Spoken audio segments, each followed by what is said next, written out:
क्या होगा अगर आपको अपनी मातृभाषा बोलने से रोक दिया जाए? क्या होगा अगर आपको अचानक एहसास हो जाए कि जो कुछ भी आपने हल्के में लिया है वह अब आपके पास नहीं रहेगा? नमस्कार दोस्तों, अगर आप क्लास 12th के स्टूडेंट्स हो तो यह वीडियो आपके लिए है। आज हम सिर्फ एक कहानी नहीं बल्कि एक गहरा सबक सीखने जा रहे हैं, एक ऐसा सबक जो आपको सोचने पर मजबूर कर देगा। आज हम चर्चा करेंगे द लास्ट लेसन की, जो केवल एक अध्याय नहीं बल्कि मातृभाषा के प्रति प्यार, शिक्षा के महत्व और एक राष्ट्र की पहचान की कहानी है। यह वह कहानी है जो आपको एहसास दिलाएगी कि जब कोई भाषा छिन जाती है तो केवल शब्द नहीं खोते बल्कि पूरी सभ्यता खतरे में पड़ जाती है। अगर आपको लगता है कि शिक्षा और भाषा सिर्फ किताबों तक सीमित है तो इस वीडियो को अंत तक देखें, आपका नज़रिया बदल जाएगा। तो बिना किसी देरी के चलिए इस भावनात्मक और प्रेरणादायक यात्रा की शुरुआत करते हैं। इस स्टोरी को फेमस ऑथर अल्फोंस डॉडेट ने लिखा है।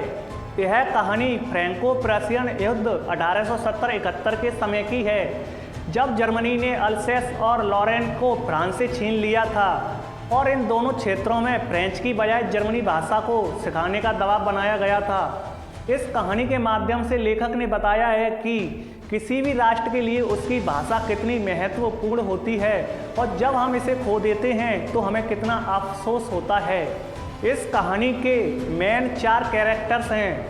फर्स्ट, फ्रांज, जो इस कहानी का मेन कैरेक्टर है। फ्रांज एक छोटा फ्रेंच लड़का है जो स्कूल में पढ़ता है। सेकंड, एम हैमेल, यह फ्रांस का स्कूल टीचर है जो बहुत डिसिप्लिन और स्ट्रिक्ट नेचर का है। थर्ड, गांव के बुजुर्ग लोग, गांव के बड़े बुजुर्ग जो इस अंतिम पाठ को सुनने के लिए स्कूल में आए हैं। फोर्थ, प्रशियन सैनिक, जिन्होंने गांव पर कब्जा कर लिया है और स्कूल की भाषा बदलने का आदेश दिया है। अब कहानी की शुरुआत होती है फ्रांस से, जो स्कूल जाने के लिए देर से उठा है। उसे डर है कि उसका शिक्षक एम हैमेल उसे डांटेगा, जो 40 साल से वहाँ पढ़ा रहे थे, क्योंकि उसने पार्टिसिपल के नियम नहीं सीखे थे। वह सोचता है कि स्कूल ना जाए और कुछ समय खेतों में घूमकर या पक्षियों को देखकर बिताए, लेकिन अंत में वह स्कूल जाने का फैसला करता है।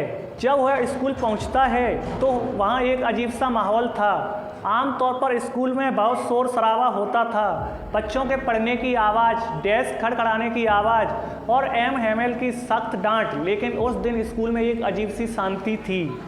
जब फ्रांस क्लास में पहुंचा तो उसने देखा कि एम हैमेल ने अपना सबसे अच्छा कोट पहना हुआ था और गांव के बुजुर्ग भी पीछे की बेंचों पर बैठे थे। फ्रांस को यह सब अजीब लग रहा था। तभी एम हैमेल ने घोषणा की कि यह उनका लास्ट लेसन होगा, क्योंकि अब से फ्रांस के स्कूलों में जर्मन भाषा पढ़ाई जाएगी। यह सुनकर फ्रांस और पूरे गांव के लोग चौंक गए। सभी को एहसास हुआ कि वे अब अपनी मातृभाषा फ्रेंच को सीखने और बोलने का अधिकार खो चुके थे।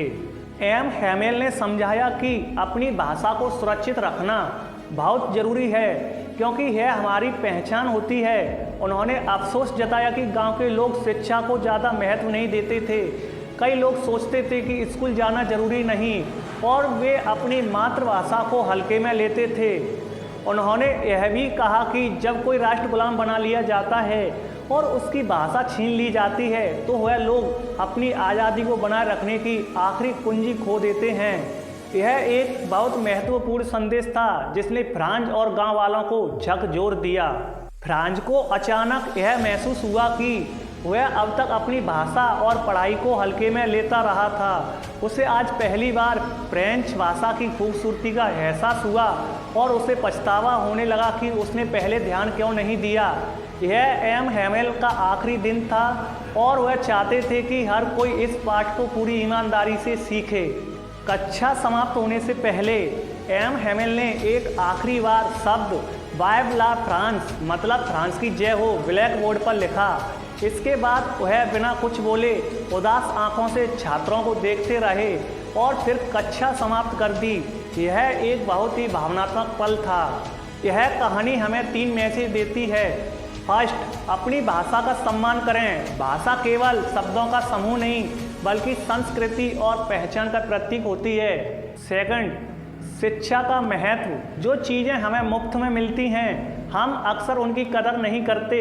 हमें शिक्षा को हल्के में नहीं लेना चाहिए। थर्ड, देश प्रेम और जागरूकता। हर नागरिक को अपने राष्ट्र और भाषा के लिए सचेत रहना चाहिए। तो दोस्तों, जब कोई भाषा खो जाती है तो एक पूरी पहचान खो जाती है। द लास्ट लेसन केवल एक चैप्टर ही नहीं बल्कि एक डीप मैसेज है कि हमें अपनी मातृभाषा और शिक्षा को गंभीरता से लेना चाहिए। अगर आपको भी अपनी मातृभाषा से प्रेम है और यह वीडियो पसंद आई हो तो शेयर करें और कमेंट में बताएं कि आपको यह कहानी कैसी लगी। मिलते हैं अगले वीडियो में, तब तक के लिए जय हिंद, जय भारत।